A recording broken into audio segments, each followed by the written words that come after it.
Good morning, good afternoon, or good night, and welcome to Command Power, the show in which we discuss all things Magic the Gathering with a focus on Commander. And today we have a brand new deck for you, but before that, just a quick reminder to please click like and subscribe if you enjoyed my videos. We're well on our way to 1 million subscribers and every single click counts. And today's deck is going to be based around upgrading the Miracle Worker Precon, and it is led by Aminatou, Veiled Piercer for 1 colorless, 1 white, 1 blue, and 1 black. It's a legendary creature, human wizard 2/4 with, at the beginning of your upkeep, Surveil 2. And each enchantment card in your hand has Miracle. Its Miracle cost is equal to its mana cost reduced by 4. Both of those abilities combined make for a really interesting commander. I've heard a lot of people say that this is one of the weaker commanders out of the Precons. I feel it's quite powerful, particularly if you build it around game-breaking enchantments, which there are a lot of. However, the Precon itself lacks a little bit of focus, as is often the case, and it's missing a few important enchantments that I think could really make the deck better. As a quick note, this is not a budget upgrade, so there are going to be a couple of cards that are a little bit expensive, but as usual, feel free to take these as suggestions and replace it with other things if it's outside of your budget.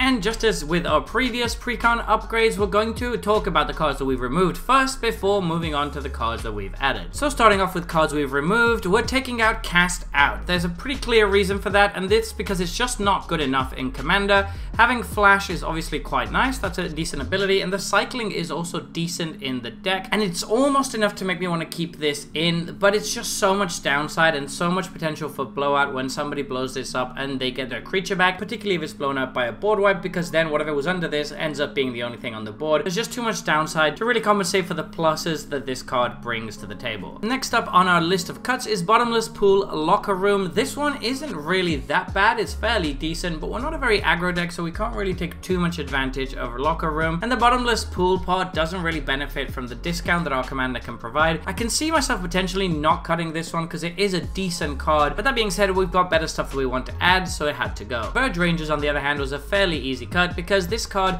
is mid even in decks that are built around it or care about the synergy, and in this deck we don't really have any synergy at all with this card. I mean, it's nice that it lets us look at the top of our library, I suppose, but it doesn't really do anything besides that, so this is just gonna be cut. Phenomenum Investigators was another one that was fairly easy to cut. All it does is provide enchantment creatures, really, and that's only when our non-token creatures die, and the other mode isn't really that interesting in the deck either, so when you combine both of those things, you are left with a card that's decent in certain strategies, I don't doubt it, but just not in this deck. Fnished Heart is just not that good in Commander anymore in 2024. It still shows up in Precons all the time, not entirely sure why, but yeah, this was a fairly easy one to get rid of. Read the Bones is a decent one because it's not a bad card by any means, and it can provide a bit of oil to your deck. However, there's just better options to draw cards, and this just isn't that good at 3 mana. The rate isn't that great, and actually the Scry 2 isn't really relevant with our commander anyway because this is a sorcery, so it's never going to help us achieve Miracle at all, and in that sense it's just not really very good. Brainstone was a fairly difficult cut, one of the last cards we cut.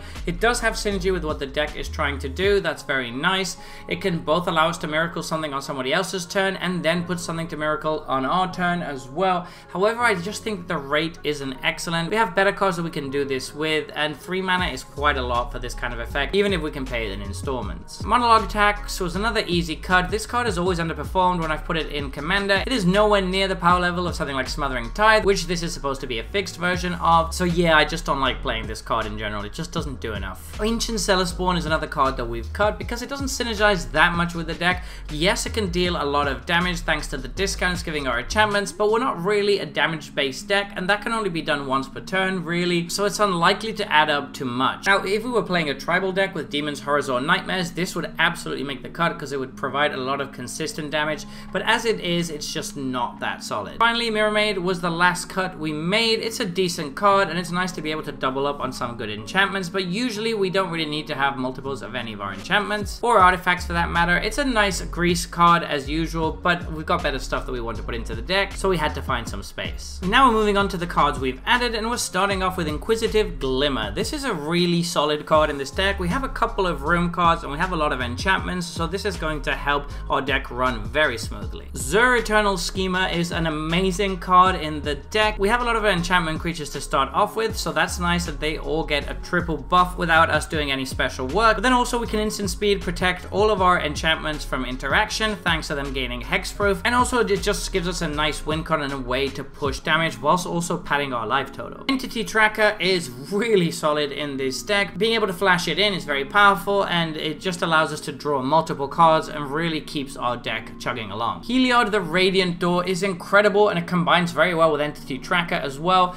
This allows us to rebuy an enchantment from our graveyard on the front side, but the real power is in the back side, where we get to play stuff at instant speed and with a discount, which is just amazing. Archon of Sun's Grace provides another way to pad our life total and gives us a steady stream of flying life linkers, which is incredibly valuable, both as a way to push damage and as a way to again protect against flyers and pad our life total. Ghostly Dancers is incredible, and I'm surprised it wasn't included in the Precon. So when it comes in, we either unlock a door on a room, which is great, or just return an enchantment from our graveyard to our hand, which is obviously great as well. And then it's just going to provide a steady stream of 3/1 flyers, which is just amazing. In my opinion, these are slightly better than the Pegasus that we get from Archon of Sun's Grace, because the 3 power makes them a real threat on attack. Sensei's Divining Top is an amazing card that I know is extremely expensive, but it just fits the deck so perfectly. It allows us to trigger our miracle cards at instant speed, which is incredibly good. Not only that, but if we don't need to trigger them at instant speed, we can just rearrange the top 3 cards of our library so that our next draw is really good as well. But beyond that, there's a really cool trick you can do where you can activate the 1 mana ability first and then respond to it by doing the Sensei's Divining Top tap ability, which means you might get to miracle whatever's on top, but then you get to also rearrange the top 3 cards of your library, which is sweet. Storm of Saruman is incredible if you get to play 2 cards per turn, and you should be doing that quite consistently thanks to the discount that you get from your commander. Being able to copy a crucial enchantment or creature is just amazing. Polluted Cistern is a really interesting one because it doesn't synergize that much with the deck until you realize that it kinda does. First off, unlocking this to return a creature card from your graveyard to the battlefield is great, and it feels very nice to have a reanimation spell on an enchantment. But not only that, the other side is also solid because you're surveilling every turn, and you have a bunch of ways where you're putting cards from your library into the graveyard. All of that means that this is actually going to trigger quite a bit and can end up dealing quite a bit of damage over the game to your opponents. Finally, we've added Mind's Dilation to the deck just as another nice bit of power. This is really annoying for your opponents to deal with because they either have to stop casting spells or find a way to remove this, and it's just very likely that you end up hitting something good off of this, particularly since this is probably going to trigger on each opponent's turn unless they're skipping their entire turn. Just a nice value card, and one that can really benefit from the 4 mana discount that our commander provides. So there you have it. That has been our Miracle Worker Precon upgrade deck tech. What do you think about this one? Are you as excited about all the Precons from Duskmourn as I am?